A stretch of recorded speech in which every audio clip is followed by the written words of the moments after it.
Hi, this is Andrea Takagi from Fighting for Justice Foundation, and I would just like to thank the 30 to 35 senators and MPs that met with us over the last number of months, so over last year and this year, in relation to the Modern Slavery Bill. Lobbying is a massive part of what we do at Fighting for Justice Foundation to ensure that legislative reform considers the best interest of the victim, their rehabilitation, therapeutic, non-adversarial justice needs, and also to ensure that legislation is robust when it's drafted. So the Modern Slavery Bill is such a key piece of legislation for Australia,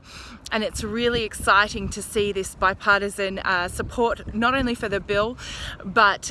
to hear from civil society on their opinions on how that might look. So we've really enjoyed meeting with the senators and members,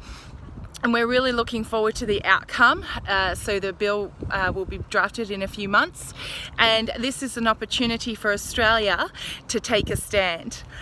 As a developed nation in a developing region where there are 45.8 million known slaves in the world, 30 million of them are in our Australasia region, and of course 80% of those the world's slaves are women and girls, and so we have such a great due diligence obligation and a great opportunity to lead the way in identifying slavery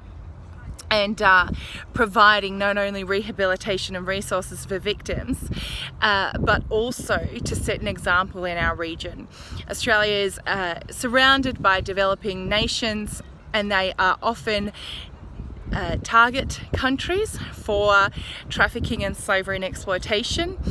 And these things are imperative to include in the definitions of any bill, and to be really explicit with legal definitions for the purpose of investigations and prosecutions. So that is a great consideration for the Modern Slavery Bill, to ensure that it has the correct legal definitions and captures all forms of slavery,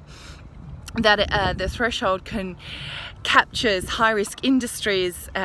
and particularly if they don't report, for them to be investigated as to why. So all of these considerations have been put on the table and of course discussed, and so it's a wonderful and exciting opportunity at the moment in Australia to see the Modern Slavery Bill being drafted in our Parliament, to be part of the process as a lobbyist and advocate, and to give evidence to and recommendation to what that bill might look like. So the next step, of course, is the exciting rolling out of the bill later in the year as an act, and to see the powers of the Anti-Slavery Commissioner as an educator, as responsible for keeping the reporting mechanisms and regulatory frameworks in check, and ensuring that business and companies who fall within the threshold do report, and they do it thoroughly, to identify slavery in their supply chains, both service supply chains as well as raw material supply chains, and to see Australia operating not only within our due diligence obligations, but also in consideration of the rights of all workers, and the rights, obviously, of all persons that we deal with through raw material and service supply chain businesses. So again, if you'd like to partner with us in the lobbying and advocacy that we do, fightingforjusticefoundation.com, and check out the bill, check out the committee's final report, Hidden in Plain Sight. And that is one step towards understanding where the slavery is in Australia, but we have a long way to go.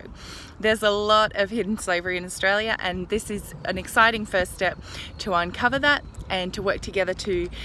combat slavery, not only in Australia, but combat our demand behaviours for slaves.